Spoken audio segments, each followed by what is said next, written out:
Hello and welcome to the East Lampeter Township Public Meeting. All participants are now informed that this meeting is being recorded. This meeting is also being offered virtually utilizing Zoom, which is a cloud-based platform for remote video and audio conferencing. The Zoom application is free to the public. The general public is therefore able to join the meeting by connection through the internet or by calling in by phone. The public is also able to observe the meeting on the Township's YouTube channel. Please continue to check the Township website calendar for any updates related to these public meetings.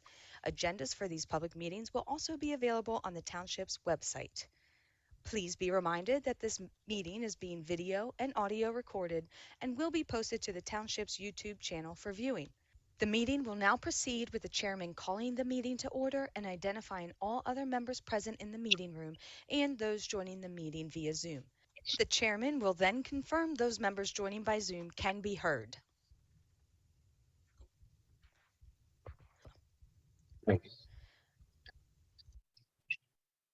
Okay, welcome to the East Lampeter Township Board of Supervisors meeting for July 17th, 2023. All members of the Board of Supervisors are joining us in person this evening. There is no one coming in remotely. We have several members of the staff joining us as well. There are agendas in the back of the room, so if you'd like to follow along that way, you can grab an agenda. If you haven't signed in on your way in, please do that on your way out so that we have names of all attendees for the public record. Hey, please rise and join me in saying the pledge of the flag. I pledge Allegiance to the flag of the United States of America and to the republic for which it stands, one nation, under God, indivisible, with liberty and justice for all. One item of note, there was an executive session before the meeting this evening related to some contract negotiations. Okay, item number 3, public comment for non-agenda items only. If you're here for an agenda item, wonderful. We can take your comments and discussion then. Anyone here would like to address the board for non-agenda items, please? Mr. Chairman, I'll take this opportunity. There's an item that I'd like to just bring up and address, and if we want to have discussion, we can. If we don't, that's also fine. About 1 year ago, we had an incident at Motel 6 that resulted in a mass care event. And I thought it would be important a year later to check in and see what our status is as far as what we've done since then. And that incident, I think, highlighted for me a concern for the safety and welfare of the people using the hotels and motels in East Lampeter for housing, as well as for the first responders to assist them in case of an emergency. And additionally, I think this has an impact on tourism and continued efforts to redevelop Lincoln Highway as we work to implement our streetscape plan. After that incident, we had several reports that were issued. We had one done by Lafayette Fire Company. We had another one done by Lancaster Emergency Management Agency, and that culminated in October with their report that I have here. That was an after action report that has some specific improvement plan outlines and recommendations for both East Lampeter Township Administration and East Lampeter Township Emergency Management Agency. Two of those specific ones for the administration were, one, to develop a communication system that ensures reliable contact with the municipal contacts after hours. And item 2 was to identify hotels within the municipality with long-term housing and provide that list to the emergency management agency and fire departments and assist them with pre-incident planning of these facilities. There's another 5 or so recommendations for our EMA as well. Subsequently, we had a similar incident in February with the Lancaster Motel. It was smaller, but it was a similar incident where people were using that motel for long-term housing, and residents had to be evacuated and connected with other housing arrangements. One of the other concerns that has happened since that time was, after that incident, our emergency management coordinator, Jeff Hatfield, was directed to stop responding to emergency incidents unless he was requested explicitly by one of the township fire chiefs. Those directives, I think, go against both the recommendations from the after action report as well as our current emergency operations plan. So these things, along with a few other items from our emergency management agency, we still have a township radio for our EMC to communicate. So in case of a communications failure, cell phones are out, phones are out, no ability to communicate with township staff or access to the township building in case they need to stand up an emergency operations center. Some of the questions that I would like to have addressed either at this meeting or at some point in the future is what actions have been taken since the issuance of this report, and have we done anything to work towards addressing some of those items? And why have we directed our appointed emergency management coordinator to not respond to incidents moving forward? And what collaborative conversations regarding the Motel 6 incident taking place since October? We had this discussion in October. This board had a long discussion, and I think the general mood from chairman and other members was we need to have a collaborative, we need to have the discussion, we should have it at the ESC committee, we should bring all the people together, township staff should be involved, and we should look at this and find out if we should make any changes going forward. I'm not aware of any of those conversations taking place. If they have, that's great, but I'd love to know what's been happening since then. And then fundamentally, I think we need to implement the recommendations from this, or at least I'd like to see some response for why we are not going to implement those recommendations. I think we do need to clarify the expectations for the emergency coordinator role and update our emergency operations plan accordingly. If we're going to take the issue seriously, I think we should do that. If we're going to keep it there as it is to sort of check a box and say that we have a role, I think we should have that conversation in public and let people know what our plans are. Regarding the hotels themselves, I do think we should continue bring back up the draft nuisance hotel ordinance. I think that was a good step that we were starting down. I think it's stalled a little bit, and I also think we should update our property maintenance code to require inspections for locations designated as nuisance hotels. There was an incident recently in Arapahoe Township that, combined with these, highlights the need for we don't want emergencies to happen, but we do need to take them seriously. And my concern is 1 year later, I don't think we're any more prepared than we were a year ago if we have another incident like happened in Motel 6. Good. Thank you, Ethan. Comments, questions? Comments? Staff, any follow-up, immediate follow-up? I mean, obviously there's a number of items that Ethan was mentioning there. A number of those we've been working on, obviously nuisance hotels. I think you actually, have even, bringing that up maybe perhaps even tonight as well too. But I think, perhaps some follow-up here or follow-up over the next, couple of meetings or so. So Ralph, response. Sure, whatever the board's pleasure is in terms of response. I will say that related to the report that County Emergency Management generated last October, did respond to them in November with a rather lengthy list of questions and comments about the report. I haven't received any response from them related to that. I just looked at the recommendations in the appendix of that report, and several things have been done related to the one as far as municipal representation. We updated all the communication cards that exist for the fire companies and distributed them to the chiefs so that they have up-to-date communication information on how to get a hold of township staff when needed on a particular call. And that's happened on a number of occasions since that time, and it's worked well. I haven't heard any concerns from the fire companies about how that's been working.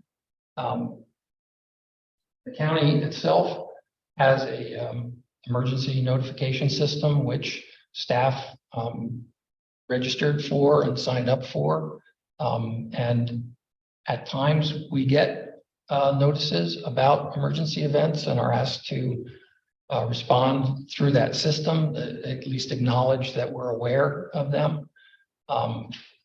That system's not working very well, not on a consistent basis, in my opinion. So we've reached out to them on a number of occasions to ask why we don't get notifications. So we're waiting for communication on that as well.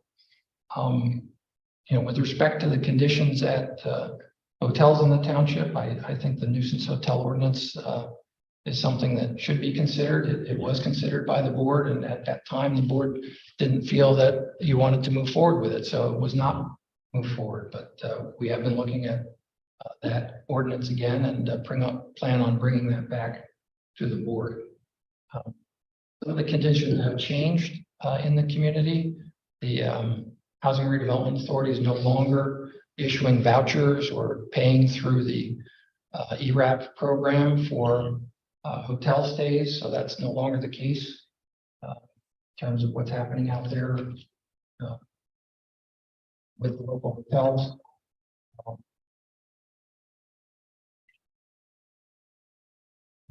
There are probably things that I'm missing. We continued and furthered our relationship with the Lancaster Housing and Redevelopment Authority and the Homeless Coalition as well, to assist where we can and to share data where possible on the individuals that are staying in the hotels in a more long-term situation. We have made attempts to reach out to Lima, as Hutch has indicated, but we could continue to work with Lima on the planning opportunities. That's part of that implementation strategy to further look at emergency alerts. So we as a staff have looked at emergency alert systems, which would incorporate fire departments as well as the county and EMC. It could also include the Lancaster Housing and Redevelopment Authority. Now, there's multiple options in those alerts. They can be, hey, there's flooding going on at this location, or it could be a response system. So there's flooding going on, or there's a fire. Do you need help? And you respond with a 1 for yes or a 2 for no kind of thing. So that would be a direct communication with those that sign up for the alert system here at the township. Those are other ways we're moving in the direction to have better communication. That particular item to be recommended in next year's budget process. The other things that have occurred to me, as Sarah was speaking, was that we have, with Ethan's help, initiated conversations through the LIMC to work on homelessness in general and hope to come up with regional strategy in that regard. With respect to the comments that were made about the emergency management coordinator, yes, I had a conversation with him about not responding to events where he is not requested by the chief on scene to respond. The way the plan is written and the way it's supposed to work is that when the chief on scene needs more resources than what he or she has at that event, that's when the EMC is contacted, not before. He's not to respond to be out there before. He creates confusion among the people who are on the ground when he's there and not needed, because the chief needs to be in charge of those situations. So yes, I had that conversation with him, and I believe that was absolutely direct from our plan, the way it's supposed to work. So I had, thank you very much, Steph. So I also had discussions. Mike, you and I briefly had a communication on Saturday as well, wanting to know where the ESC was and, perhaps concerns or continuing dialogue about communication amongst the fire companies and particularly as relates to the emergency management coordinator. Your response when was, that hasn't continued to come up. In fact, well, we looked at the original either ordinance charter for the committee. It's all about supporting the fire companies. It's not about emergency management in general.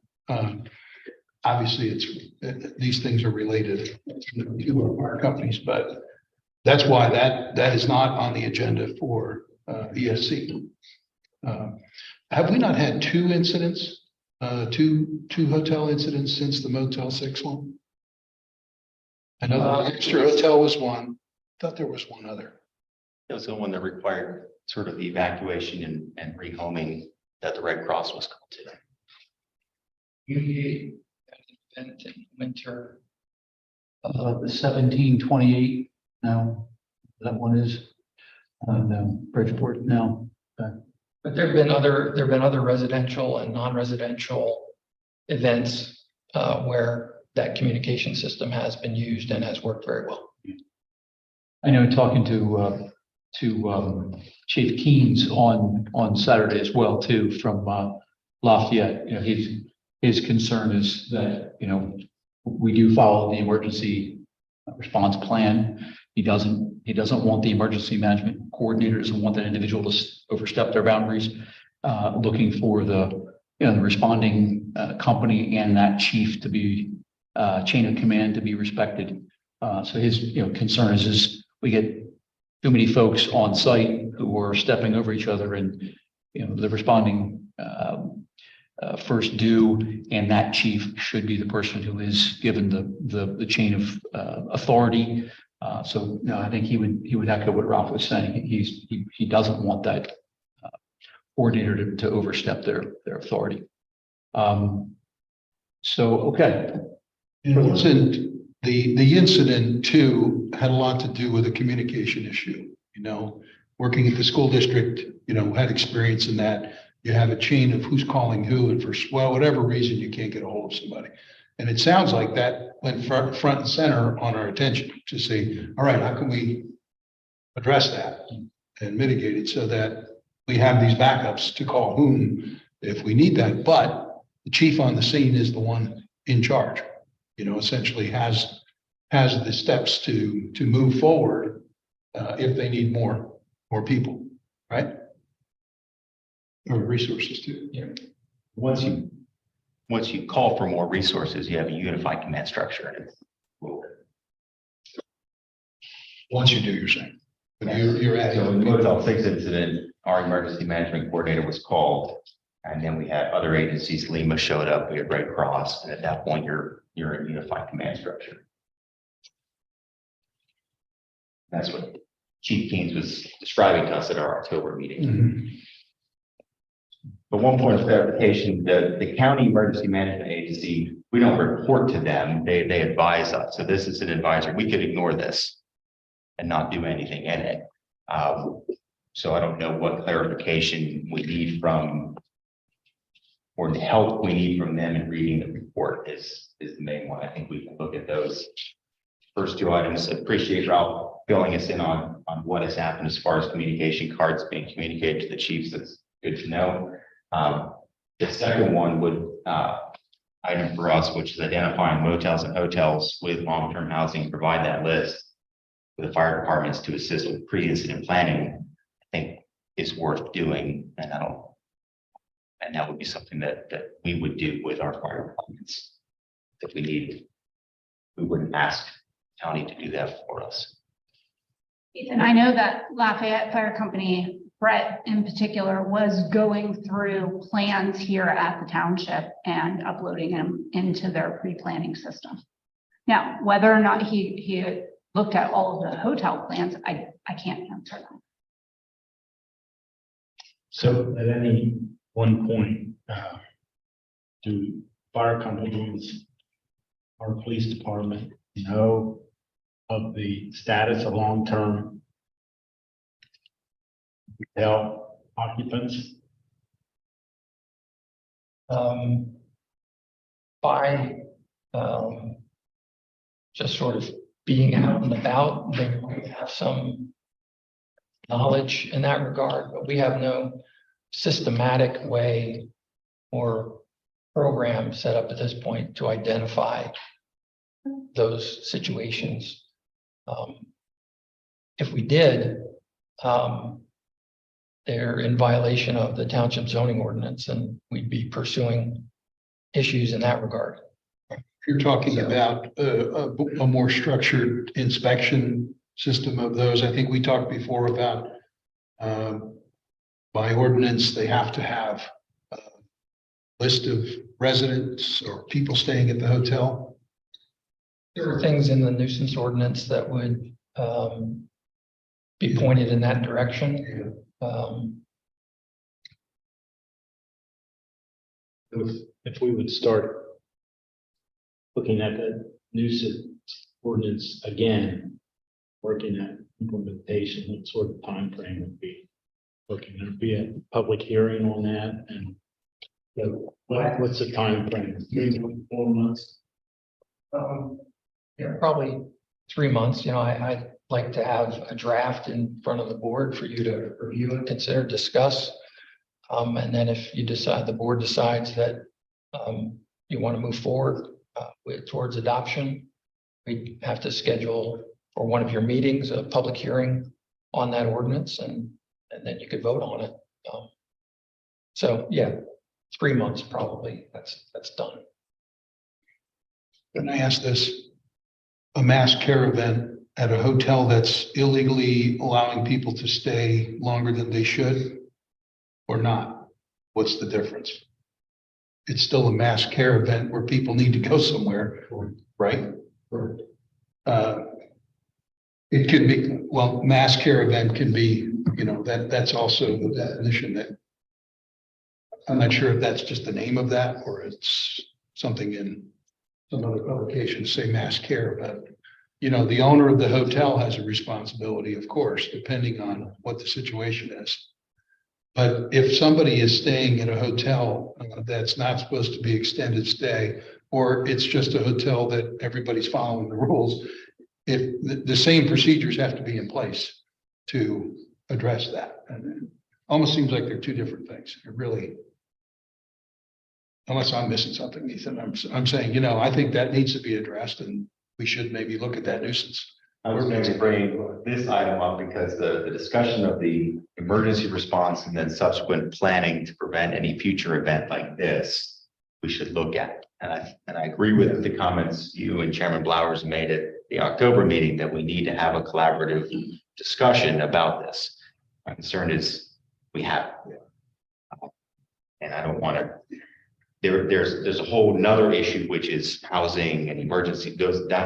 We've got those items. We're actively pursuing solutions to those, but I don't want to push them together and conflate them. The emergency planning, I think, is something that we as a board need to say, is this something that we take, is this very important to us, or is the status quo fine? And we're not going to spend a lot of time and effort on it. And that I think we should have that discussion, as well as which of these things should we do, which changes to our EOP should we have based off of this event, and what resources are we going to put into our emergency management and going forward that's going to ensure that we're prepared for another event like this. So having that broader discussion is why I was motivated to request to be on the agenda tonight. That did not happen, so I'm bringing it up in public comment. Anything else? Anything else? Steve? I'd like to answer a couple of your questions. One of the things that we've had in our area. First off, we have 3 motels in our area that we know have long-term residents. One was Lancaster Motel, one was Scottish Inn, and the other one is Red Carpet down. We've had people living in those for a long time. And we know that. The other motels we have in our area are, I wouldn't call them long-term like setups. We've had fires, and I'll give you 2 examples. It was both at the same place. We've had a call at the Steamboat Inn at 3896, a fire. 2 fires there that we needed to evacuate the whole building, and it was uninhabitable because of the smoke and things like that. The people and the management there worked with us 100%. It depends a lot on the motels, it depends on the management. They already lined up rooms for these people to go to other in our township to other hotels. We had to do nothing other than security to make sure people just weren't going in and taking things, doing things that they should not have been doing. Very responsive people.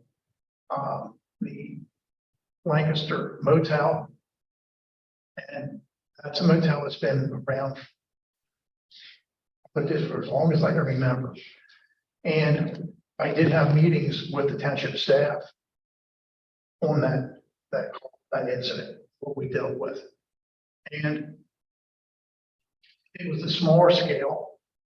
It affected a certain number of rooms, but things that we found there, as far as wiring, alarms not working, things like that, you're looking at a whole different ballgame then. I mean, it's the safety of people, but it's not just the safety of the people. If we have to go in and find those people, it's the safety of our firemen. The other places, alarms have gone up. I can vouch for that 100%. So it depends, like a lot of it on the age of the facility. But we'll say the township, I didn't know that they were notified, but they were there. I met with them at that call, and we had it condemned, which it should have been, and it is still not open at this time. In fact, they have permits, I believe, taken out, but there's been very little there. But you need to go around, check those and then the computer, know where we're going to be staying and the conditions of the buildings. We'll say too, the emergency management is notified some criteria as far as the highways being shut down, major call. They have it. It starts from county control and goes to the county emergency management. Lots of times that they will notify the township to let them, I say, let the township EMA people know. But if I need them, call them. If they're handling it, if I feel comfortable, we move on from there. So, but they're notified before them, which you probably know of one of major events and things that happen in our township. Thank you, Steve. Appreciate that. Thanks for your help. Okay. Anyone else? Public comment? Okay, we're going to move on. There is an opportunity for us to, a couple times a year, to present citizens who are engaged in the community, volunteers who are engaged in the community, to present them with recognition. And this evening, we want to present 3 awards of service to individuals who served on our emergency services committee. Perhaps all 3 were there at the beginning. Jim, you were there at the beginning? Okay. Excuse me, Mr. Chairman. I don't know if you want to. Oh, sorry. Consent agenda and approve the agenda. Yep, we can do that. Sorry about that. You're doing great. Thank you. So item number 4 first is our consent agenda. So 4A is approval of tonight's meeting agenda. 4B is approval of the minutes of the Monday, June 26th regular board meeting. And 4C is approval to pay invoices from all funds for a total of $268,947.43. There's one item of note, $42,598.80 to Berkshire Systems Group for new fire panels as per our budget. Is there a motion for approval of the consent agenda? Make a motion to approve the consent agenda. Second. And motion by Corey, second by Mike. Those in favor? Aye. Those opposed? And the motion carries. Thank you. So continue on. Claire, Steve, were you guys there at the beginning of the ESC? You were? Claire, you were too? So all 3 of you. Okay. So if I can have you guys come forward, Jim Martin and Claire Graham and Steve Gribble, please. Mike, you want to do me the honor? Mike is our board member representative on the Emergency Services Committee. So if you can, Steve, how many years have you been involved in the fire company? 0. 52 in September. 52 years. Thank you, Steve, very much. Thank you, Steve. Claire,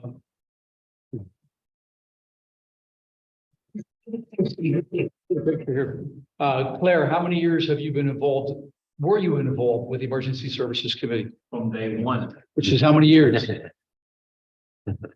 How many years is that? I don't know. 2020, It says on the plaque, was it 04? Wow. 19 years. Claire. We're gonna get you guys all right there in front. Mike will have you guys with all of you. Okay. Jim, how long were you involved in the fire company and then the ESC?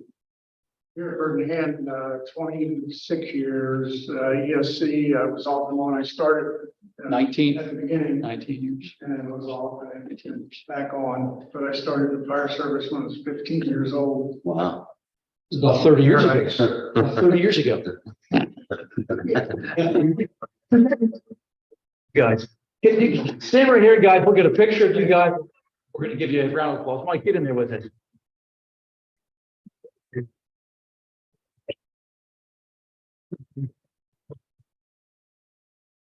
Well done, guys. Come up here. Let's give you shake their hands. Thanks, Steve. Appreciate Steve. Thank you very much. Thanks. Thank you. Thank you. Thanks again, Steve. We convinced you to give another 19. All right, Jim. Thank you. Thank you. It's from Birmingham, so you can see. Good to see you too. We're looking for volunteers. Volunteers. Rob, you can't volunteer, you don't live in the township, so give it up. All right. To that, 4 weeks ago, I had a chance to attend the Camp Cadet that Lafayette is very involved with the Safety Center, and boy, the dedication of everybody there. There were other fire departments there and companies there, but just so well run, a lot of enthusiasm, a lot of parents there. Just a great experience, and for us to do that, it was sweltering hot too, but they were doing it. So they wanted me to go through the smoke maze, and when I looked at the things you had to kneel on and crawl through, I took the easy way out. You just looked in the window. But kudos to them.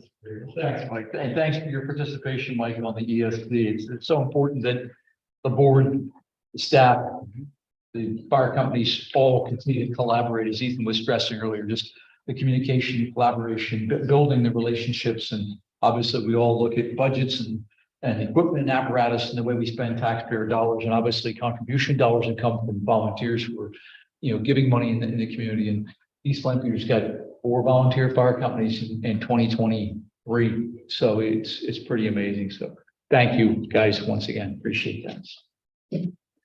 Okay, moving on to old business. 5A, a request for financial security reduction, Devon Creek Phase 2, New Holland Pike. So we have township engineer has inspected and somebody will make a motion here and read the dollar amounts that they're recommending. The motion to approve the reduction. Devon Creek Phase 2, the recommended reduction $124,031.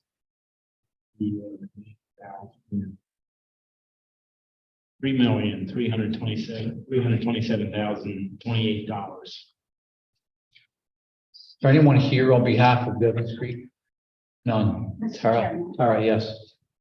That is just the land development portion. There's another letter for the sewer reduction. So together, the total reduction is $640,374.56.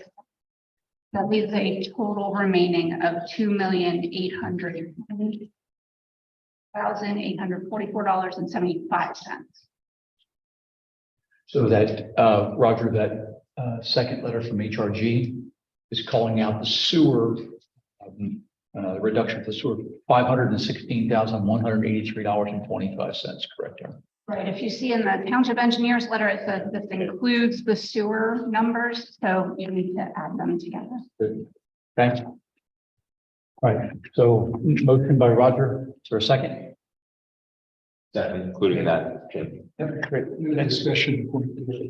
Yep, please. So, we want all our approved development to be successful, of course, and move forward,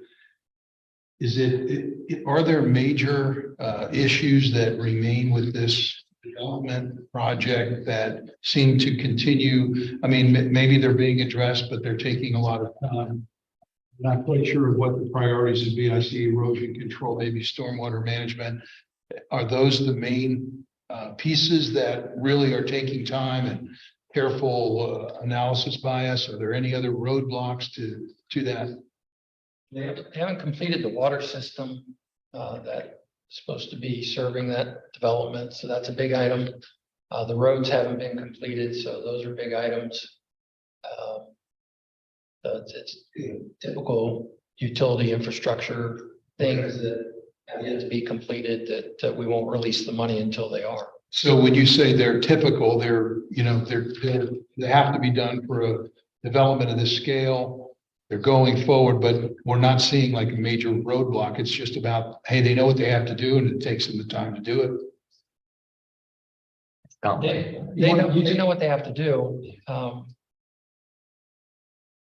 I don't know of any, there's no impediments that the township has put in front of them to complete these improvements. Ralph, when did we begin as a community walking down that path? 08? 06? This development? 06? I think it was before that. Okay, so Mike, a lot of history to that parcel. And 400 plus units is the build out plan. And some commercial, non-residential space as well. The water service was a significant hurdle discussion point, legal wrangling.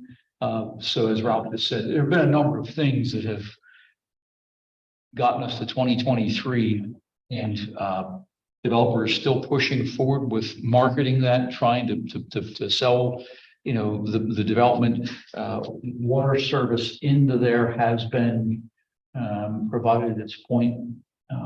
Well, the switch was originally going to be a public system, and now it's going to be a private system, and they're in the process of building that pumping and storage and distribution system to serve the community. DEP has to approve of that when it's complete, or when they feel that it's complete. And we haven't heard anything from DEP as far as them saying, yeah, it's done, it's ready to go. And they have asked for, and we have issued building permits for dwellings, but those dwellings will not get occupancy permits until the necessary infrastructure is there to serve them. You'll be Mike. Thanks, Mike. Good questions. Good questions. So, okay. So motion by Roger, second by Corey. Yes. Okay. Questions, concerns? Okay, hearing none, those in favor? Aye. Those opposed? Okay, the motion carries. Thank you. Under old business, 4B, a request for financial security reduction for review, 2603 Lincoln Highway. Someone want to take that up? Make that motion to approve the escrow reduction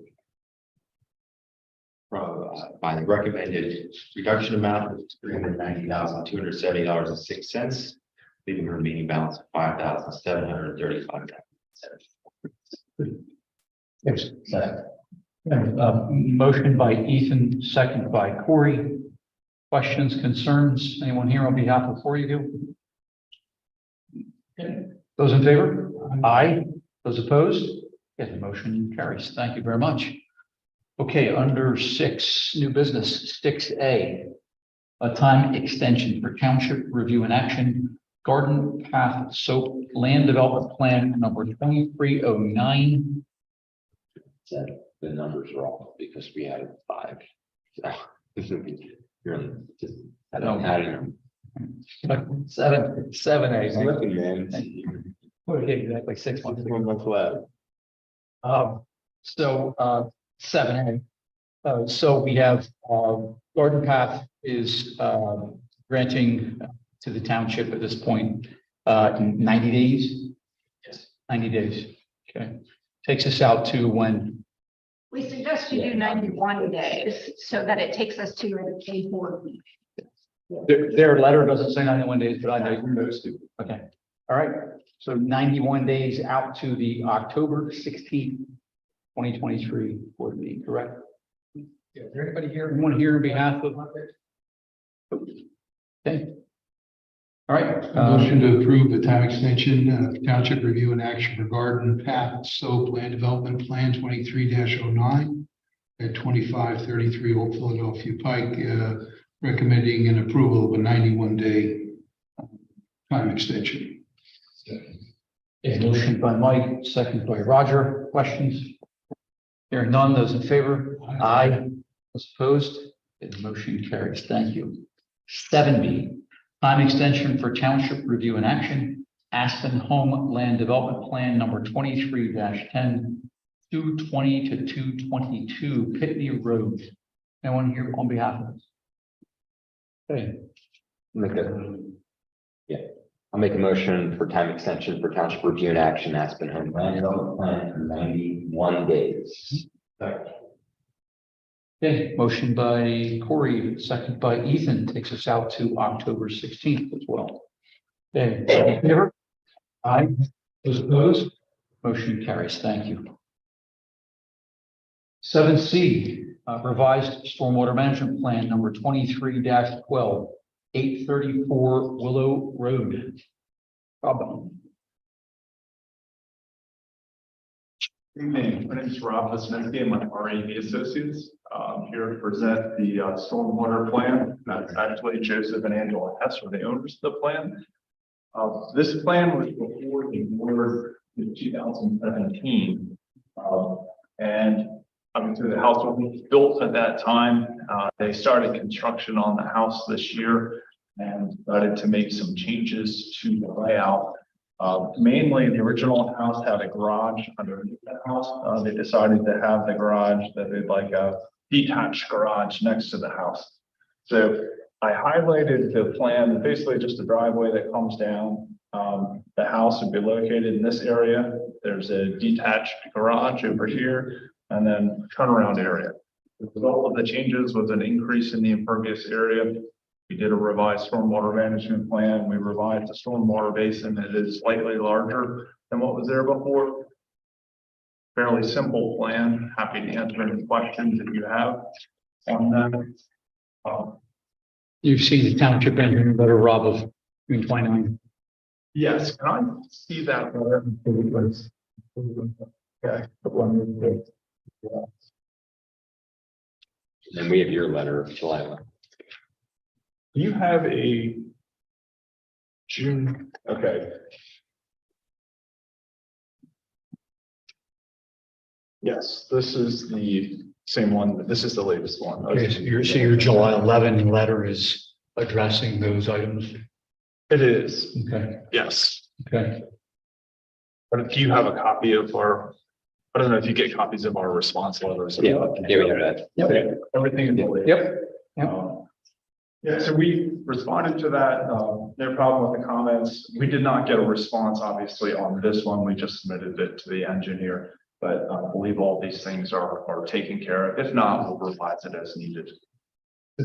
Okay. There are, I don't know, do you normally approve the cost opinions as well, or do you just approve it subject to the engineers? Well, generally the engineer will comment on it, but since this is before your letter. There are two cost opinions that we submitted. I have a revised one that was recently done for $44,000 for $30.40. What's the date on that, Rob? This one was dated 7/7/2023. That can You have that. again, on the stormwater management notes from township engineer. The estimate should then be submitted for review, but that's probably what you're doing. You're Already submitting. submitted. They haven't had a chance to respond. Okay. So if you could approve those subject to your engineer. Then that'd be great. Questions? No, staff, okay. All right. All right, Rob. Questions for the applicant? Any? Now, obviously, the motion would need to include the township engineer letter of June 29th, the applicant's response of July 11th, and anything that the applicant has responded or provided to township engineer in reference to those cost opinions. Okay. Good. Okay. All right, gentlemen, what's your pleasure?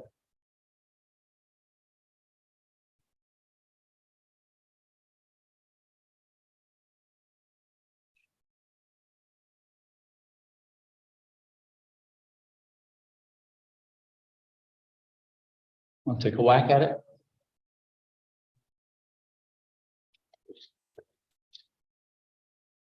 Make a motion to approve the revised stormwater management plan number 23-12 for 834 Willow Road, subject to the township engineer's review comments. That letter was June 29th. And township engineers to review the response. It sounds like we've had the response to that. So if township engineer approves that, conditional upon that approval. Second. A motion by Mike, second by Roger. Okay, questions, concerns? Does that include the cost of it? Anything that has been provided to the township engineer, you said you provide those probably, right? Yep. Yep. Okay. Questions, concerns? Okay, hearing none, those in favor? Aye. Those opposed? Motion carries. Thank you, Rob. Appreciate it. Thank you. Yep, you too. 7D, a request for deferral to Upper Lake Township, Smuckerland Byler Lot Add-on Plan number 431 Beachdale Road. This you, Roger? Yes.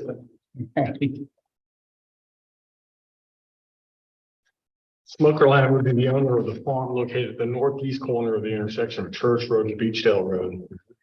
The David and Ruth Byler have a farm that runs as access onto Gibbons Road. Bylers also own a property here, standalone property that was created some years ago. The proposal is to eliminate this property, adding half to Smuckerland and half into the Byler farm. There is just a tiny corner, if I can find it, of the Smuckerland property that is in East Lampeter Township.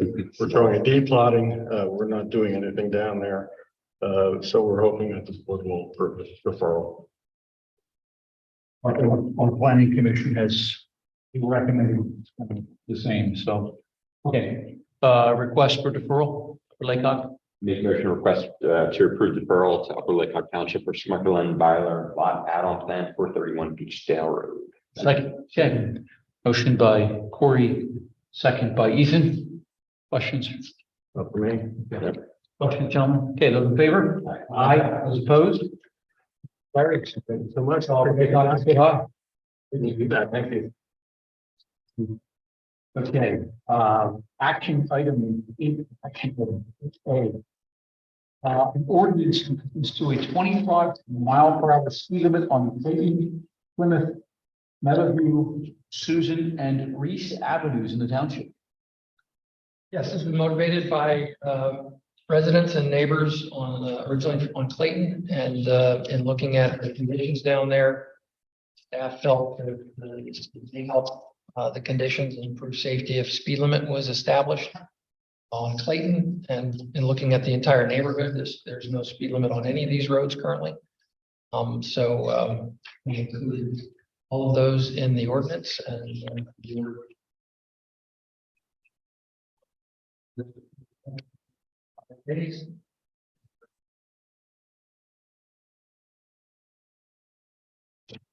We typically inform West Lampeter when it's like up to township line. we do and we have. Okay, great, cool. So they would have to, of course, take similar ordinance action. I think they already have Oh, they have? posted. Okay, it is on their side. Okay, good. Yeah. It's a little different. Okay, Or is considering this ordinance. okay, great. Make a motion. Oh, sorry, go ahead. Make a motion to approve the ordinance, amending ordinance number 116, adding Clayton Avenue, Meadowview, Plymouth, Reese, and Susan as 25-mile-per-hour maximum speed limit as submitted. Second, okay. Motion by Ethan, second by Roger. Questions, comments from the neighbors? Anything? Well, they get it forced. It's difficult. An hour, but Yeah.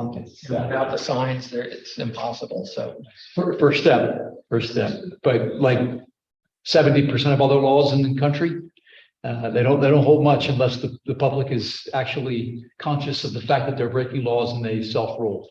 Other than that, we have enough police to actually police everything we need to. Or radar, anything else safe to actually run speed in an area like that. we can put our sign out there that has that measures speed and tells the driver how fast they're going when they go through that area. So we can deploy that after we post it, and hopefully that'll educate the drivers in the area that there's a 25-mile-an-hour speed limit and you're going too fast. So We do have a lot of walkers in that area. Yeah. A lot of We have a lot of walkers. walkers. Okay. Yeah. Okay. Yeah, no, that's great. I will tell you from firsthand account, going down Strasburg Pike over the past couple of weeks, when I got to the sign and it was flashing 35, I looked at my speedometer and went, whoa, I'm going 50 miles an hour. Give me a ticket. confess. I'm a cat. Yeah. Allegedly. You're not supposed to know. All right. Good. Okay, we got you. All right, so motion by table. No questions or concerns? Okay, those in favor? Aye. Opposed? Motion carries. Thank you. Mr. Chairman, just to follow up on that piece, and we talked about adding the lines on the road. The painters are supposed to start tomorrow. So hopefully either tomorrow or Wednesday, they'll be down in your neighborhood and paint the double yellow and the white line there to hopefully that'll help calm traffic as well. So, Yeah, let us know. yeah. Neighbors that don't have parking spots. They don't have parking driveways. They park there. When you get down past, I don't know, was it 19? Yeah, it's grass. They're putting white lines beside the grass and they don't have place to put their cars down. And they have no parking. They had no. You'll hear from Ron and Mr. Garvey again. Well, the board's not establishing a no parking Yeah, zone. just want to make sure you understand, we're not the parking signs, we're not establishing a no parking zone. The two white lines go down. The township already told them it's gonna be 6 inches off of their grass. So you're gonna have the yellow line, you're gonna have the white line, you're gonna have the traffic. They lost where they have to park because they don't have a garage, they don't have a garage. They can still park. They can still park there. There's nothing preventing them from parking on the road. Oh. Yeah, you don't have to be. Oh, okay. Oh, okay, because they were all like, oh, Not gonna they can still park on the road and everybody just goes up the yellow line. Okay. People have trouble with change. Isn't that the understatement? Okay. 8C, under action items, 8B, resolution in reference to destruction of township records. Ralph. Yes, this is a process that we have to follow. And based upon the schedule that Pennsylvania has established, there are records that we have in paper that no longer are required to retain. I'd like to get approval to destroy those. Most of these are, some of it's duplicate items and financial records.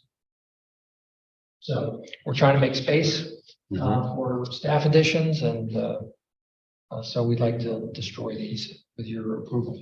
I make a motion to approve the resolution for destruction of township records. There a second? Second. Okay, motion by Corey, will give that one, Mike, you, second by Mike. Questions? Okay, those in favor? Aye. Those opposed? Motion carries. Let's keep going with that same tune. 8C, a resolution in reference to destruction of township saldo records. 1958 to 2012. This is the township record for the development of Dutch Wonderland. Okay. Interesting. Many others. And before Dutch Wonderland. Okay. So, the old Guernsey barn. Oh my God. So, yeah, the board had adopted similar resolution for the more recent cell node files. And we've been going through the process of having those scanned and retained in electronic format. So we're doing the same thing with these files, but we need approval to dispose of the paper versions. Is there a motion? Motion to approve the resolution to, can I say, destruct the Saldo plan records from 1958 to 2012. Okay, is there a second? Okay, motion by Roger, second by Corey. Questions, concerns? Hearing none, those in favor? Aye. Those opposed? Motion carries. 8D, a CFA, Commonwealth Financing Authority multimodal grant application in reference to the Lancaster Heritage Pathway. Staff became aware of a different grant program that was open for grant applications.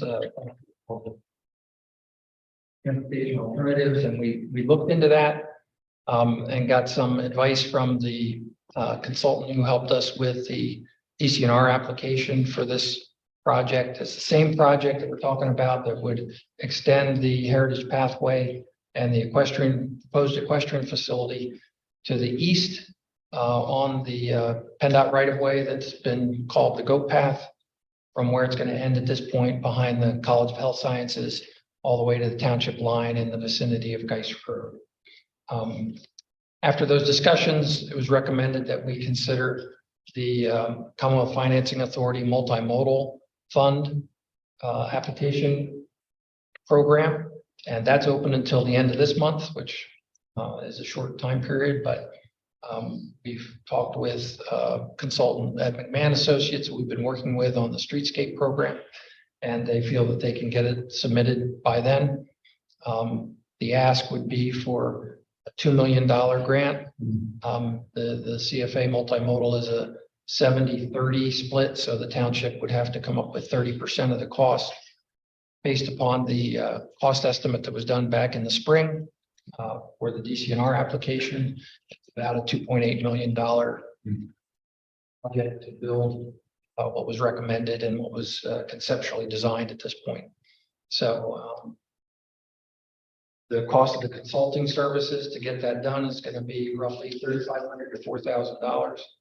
We did budget funds for grant writing assistance this year, and we have not exceeded that budget. So that's where these funds would come from to pay for these services. We still have the DCNR grant program being considered. So hopefully we'll hear on that in the fall. And, if we get all that we asked for there, numbers change a little bit, but what ends up happening is there's less of a township contribution than this would suggest. So I'd recommend that, we try, and,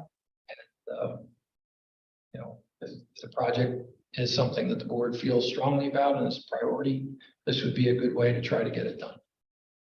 So township would have to come up with about 30%, about $840,000, if we were to get the full allocation from this program, from CFA. Okay. Questions, gentlemen? Okay. So I think anything that's out there, It's a low risk. try to get these kind of funds, and yes, it's a couple of $1,000s to put together the application and make a case, but it's well worth the project. Case has been made that the Lancaster Heritage pathway is an essential part of the Walnut Street project. We have advertised that and communicated that clearly to everybody. It's going to be an additional amenity to the residents. I don't think there's any way you can scale down now unless we were forced to. And everything we can do to make it happen, we do it. Good, Mike. Very, very good comments. As this extends it, beyond the existing location, it keeps it going. Which I think in total would then be 3 and almost 2.5 2.5 mile. mile. Yeah, 2.5 mile. Okay. Further comment? Just that the action that we're asking you for is a resolution. I think we had distributed the resolution to the board members. Yep. So if you're inclined to move it forward, it would be by adopting that resolution. All right. Is there any Resolution, make a motion to adopt the resolution. The township to submit a multimodal transportation funding request to the Commonwealth Transit Authority for the construction of the trails and a trailhead associated with the goat path project. there a second? Second by Roger. Okay, motion by Mike, second by Roger. Questions? Hearing none, those in favor? Aye. Those opposed? All right, thank you. The motion carries. Thank you, Rob. Okay, under item number 9, manager's report. So the item that was listed there was related to the recreation program startup. As the board members will recall, the effort initially was to set up a regional commission for recreation, and the board had budgeted contribution to go towards that regional effort in this year's budget. For a number of reasons beyond East Lampeter's control, that regional effort is not moving forward. But I would like to go forward with setting up a recreation program for East Lampeter Township. We would be doing it in cooperation with the school district so that we have access to their facilities under their control. And begin a recreation program for East Lampeter that would hopefully grow. And I think it'll be an asset.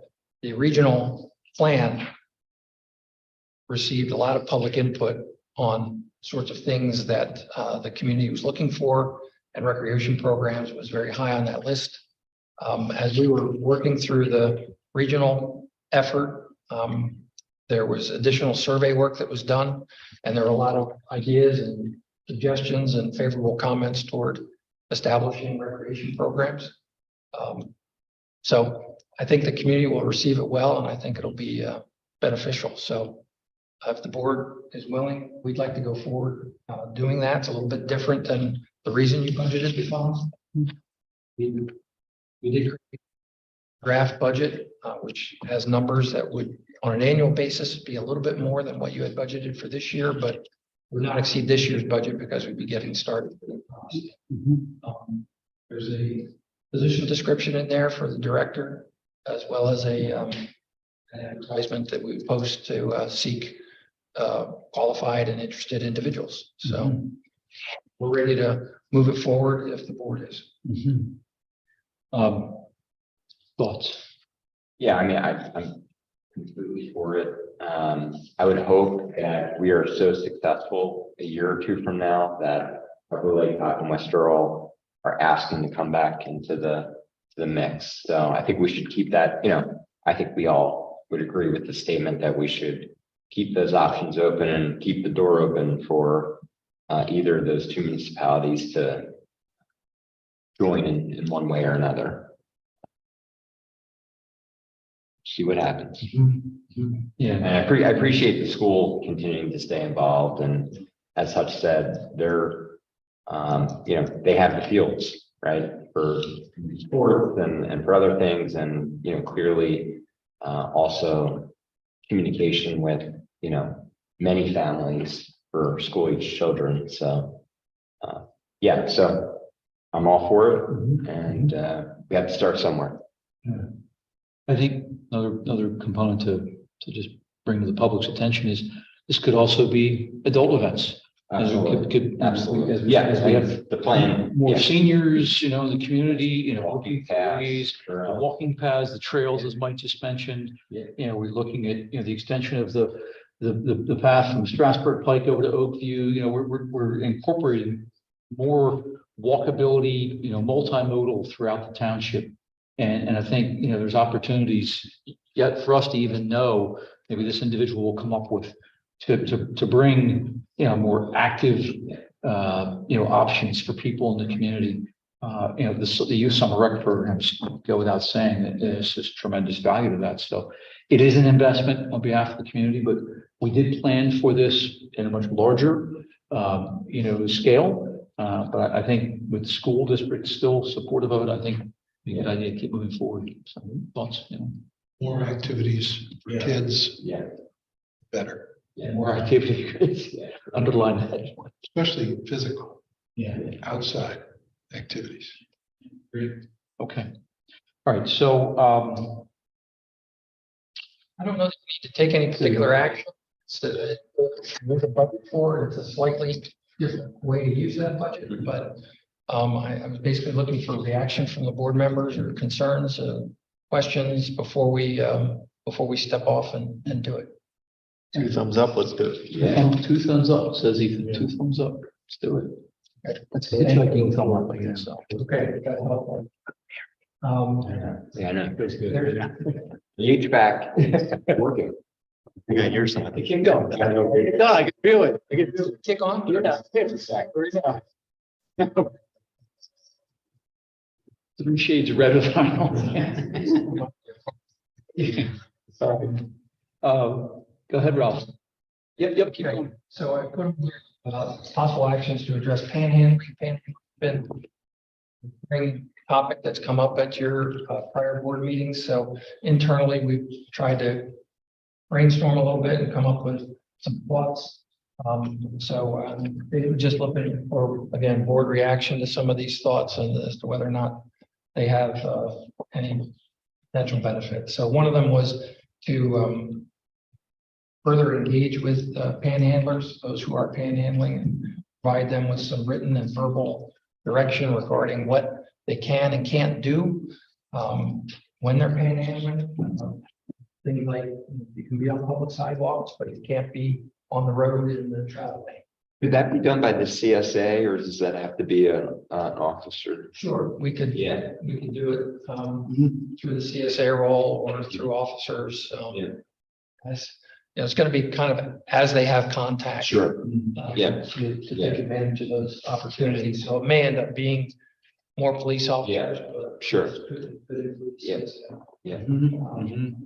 So, make sure they're aware that, if they're on private property and the property owner doesn't want them there, then they're trespassing and they can't stay there.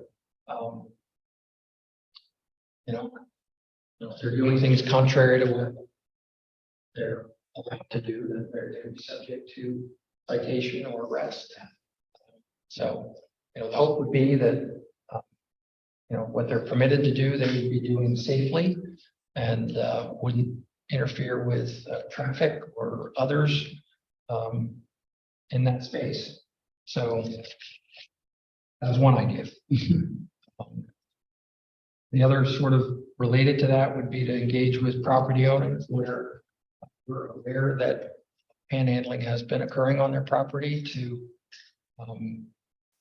see if they understand that, they have a choice in that regard. If they do not want panhandlers on their property, they can indicate that to the police department. And when they're viewed on the property, the police department can take action right away to indicate to them that they either have to move on or they would be, defiant trespass violation would be subject. So that's sort of the other side of that approach. Number of months ago, we talked about an aggressive panhandling ordinance, and we had some examples that we had shared with the board. My recollection of that conversation was that wasn't really addressing the kinds of situations that we were experiencing, but it may be worth looking at again to see if there's some aspects of that. If we do start with the other two that I've talked about, maybe that moves them and the aggressive panhandling becomes another tool. So there are signs out there that other communities have used to, discourage drivers from giving panhandlers money or other things through the windows, and we could develop similar signage and put it at locations where we're aware that panhandling has been happening. If the board wants to do that, we would have to go to PennDOT for any state highways that we need to get their approval to do it. But that may, sort of discouragement to give panhandlers, but an encouragement to donate to charities that would help folks. So I think, we're going to continue to work with the outreach staff from the Housing Redevelopment Authority and attempt to provide assistance to those people who are in a situation where they are panhandling and, get them resources to address their needs. I think we have a really good relationship with those outreach folks, and we'll continue to do that. So, those are ideas and suggestions. We've had this conversation, as Ethan was pointing out earlier, the nuisance hotel ordinance. We want to keep these items moving forward, and I think we've had members from the public come to us about this issue and present this to us, and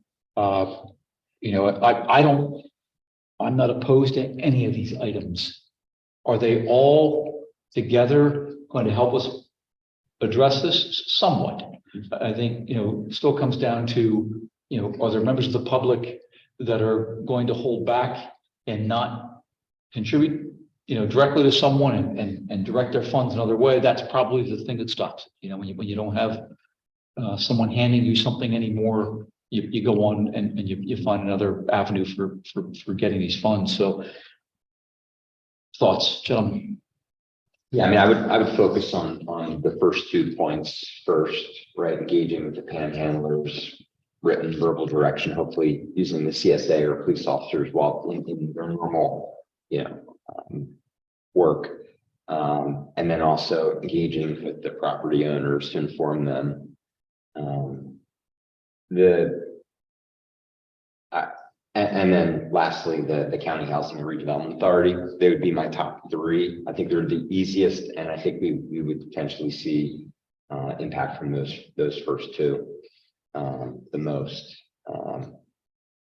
I think if you start getting into the aggressive panhandling ordinance, as Hutch said, wasn't exactly what we needed. Those draft ordinances that we did, or ordinances from other municipalities that we looked at, I think you start getting into constitutional law and other things. So it's just, I would say go with 1 and 2, and of course continue to work with the County Housing Redevelopment Authority, and then readdress and see if that helps. The signs on the 340 exit.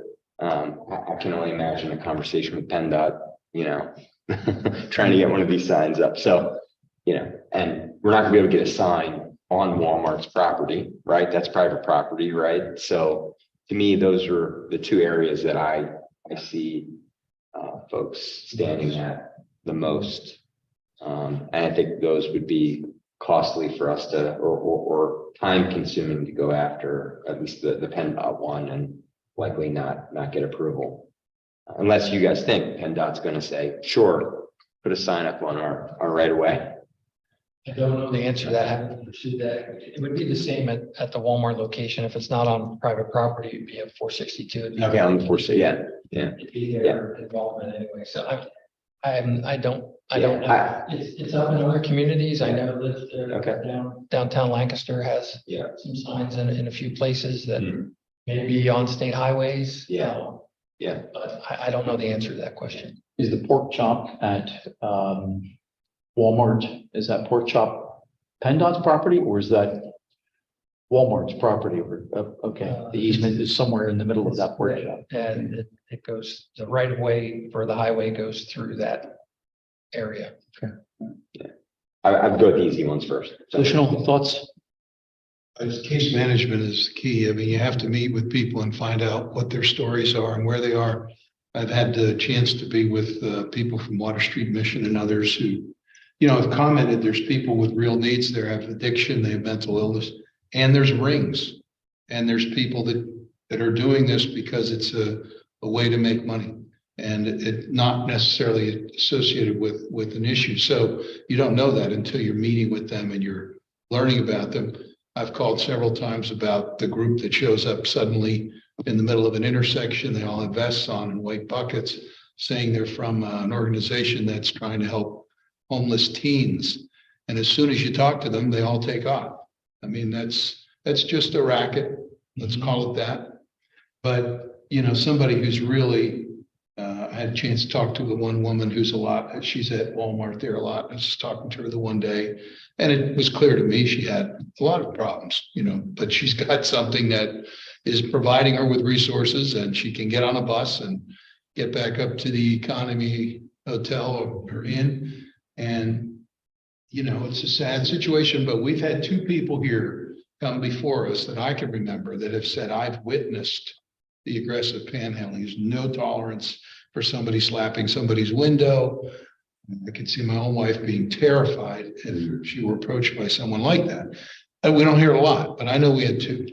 I don't know that's enough to rise to the level of we need a nuisance ordinance, because, you know, it's kind of the same people. It's, you know, I've personally had people talking a little bit about, you know, well, you start to get into a homeless situation. Are they the same people that are maybe living somewhere camping out, you know, and things of that nature? And they don't want children encountering them, kids that are exploring the woods or something like that. I think you mentioned before, Ethan, you know, don't conflate the issues. I think you're right. You know, let's focus on them and center our attention. But I agree with Corey, you know, the case management, to me, that's key. And property owner notification, that's, you know, that's just information, really. I'm not sure if the signs would work, but really close with the Housing and Redevelopment Authority. And yeah. Good. I like the package of things that you prepared there. Yeah, I think Mike's right. The case management is the key, and even Pittsburgh, we have their sample ordinance there. Part of their ordinance is anytime there's an interaction, case management is on site to try to get someone into case management and getting access to resources. And that's, if you're putting out a stick, you have to have that carrot there. So it's one of, I'd be very concerned with going the ordinance route. I do think that would actually make things worse, not better. Because if someone's panhandling to survive and you start finding them, now they have an arrest record and a criminal record, and it's even harder to get out of that cycle of homelessness. So putting an extra burden on someone, hitting them when they're down isn't the best way to say, hey, there are options. So the case management, I think, is the key piece. I mean, providing housing and services is 2 to 3 times cheaper. Cycling someone through our criminal justice system. The other concern I've heard from the public, which might be worth looking at, is the just people getting hit if you're standing in the middle of the road. So there's a safety issue there. There is an ordinance which I'll send around. Coral Springs in Florida has a basically right of way for canvassing and solicitation on certain roadways. So they've analyzed where are there traffic accidents, and based off of where there's traffic accidents they've designated those specific intersections as you can't enter the right of way to solicit or canvass. And that might be a specific tool that if there is a group coming in, and then the police could quickly respond and say, hey, you're at Oakview Road and Lincoln Highway East. This is a designated dangerous intersection. You're not allowed to panhandle here, and it's not panhandling, it's canvassing or soliciting. You can do it in any of the other places, but that one has a little more teeth to it. Might be used for targeted enforcement when we need it. It is good to have some tools in the toolbox prior to having a big problem. But that might be a better route. But I think continuing to work with the Housing and Redevelopment Authority is probably the #1 on my list to make sure we have regular case management for the folks who our officers are interacting with. I hope they have the people to do it, because this shift has just happened. Yeah. It's gone to the county. Yeah. So you need You need caseworkers. Yeah, I knew they were looking for more caseworkers for the suburban areas. I'm not sure. I'm hoping that, the conversation we're driving, being asked to drive through the LMC right now, will help with this. I think, some of these issues all overlap, not 100%, not always, but tends to be some overlap here. You mentioned an individual who may be panhandling somewhere in the township. That individual catches a public transportation and goes to a hotel, and it's an extended stay. You mentioned that, Mike. So you can see these tend to overlap. In my conversation with both staff at the County Housing Redevelopment Authority, plus the county commissioners, they're saying, this has to happen collaboratively. We've got to work on this together. And, right now, maybe not all members of the LIMC are wanting to participate in the conversation, but if East Lampere can drive this, I believe we've got, potential of a future meeting coming up, a conversation on perhaps maybe some of the issues related to homelessness. But, we can drive this. And I think, I'd rather us be out there driving it. Ethan said, or somebody said, having tools in the toolbox. Let's start putting the tools together in the toolbox and perhaps, sharing them amongst the municipalities so we can address these issues. Okay. All right, Ralph, got a good temperature? Yes, thank you. Okay, all right. Good. I think, related to, the C there, talked about all that under public comment. So,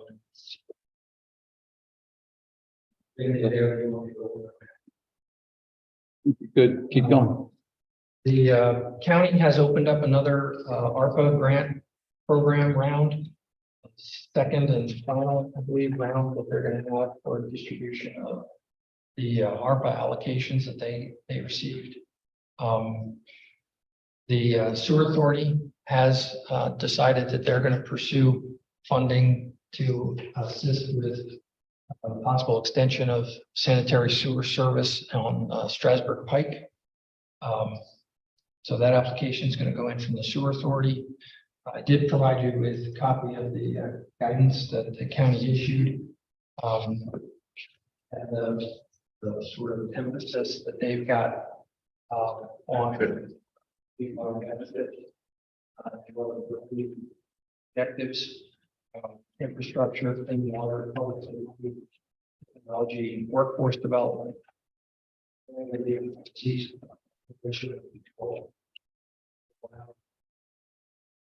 So, transportation type projects don't really fit with the priorities.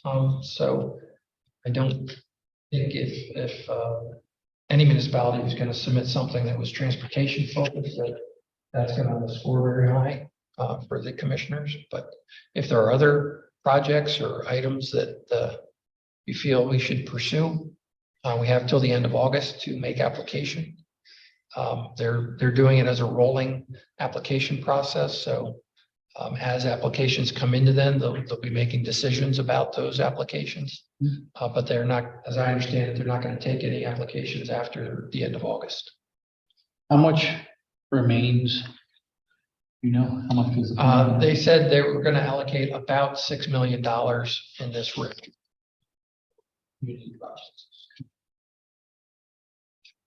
Okay. Thoughts, questions? Okay. Good project, infrastructure project. We heard from the public this past week, sewer authority meeting. Mike and I both attended. Heard some good conversation, good discussion. I think, probably sewer authority will look at, potential of getting some of these funds. If they do, that'll probably drive where they go back to the public. Public's, discussion and presentation to the sewer authority is guiding also what the sewer authority will do. So look forward to where that goes. If we can apply for and perhaps get some of these funds for infrastructure, it's a good use of taxpayer dollars coming from the feds. The infrastructure is obviously required to make those kind of projects happen. We need to, we can't do it without it. So, okay. All right. Mr. Chairman, do you want to get any potential public comment on anything from the manager's report? Sure, yeah, sure. Any comments, questions on anything we've discussed? Manager's report. Okay, do you know what ARPA funds are? ARPA, American Rescue Plan, okay. All right, good. Great grandchildren's mind. Okay, all right, nothing else, Ralph? No. Okay, Motion to adjourn. motion by Corey, second by Roger.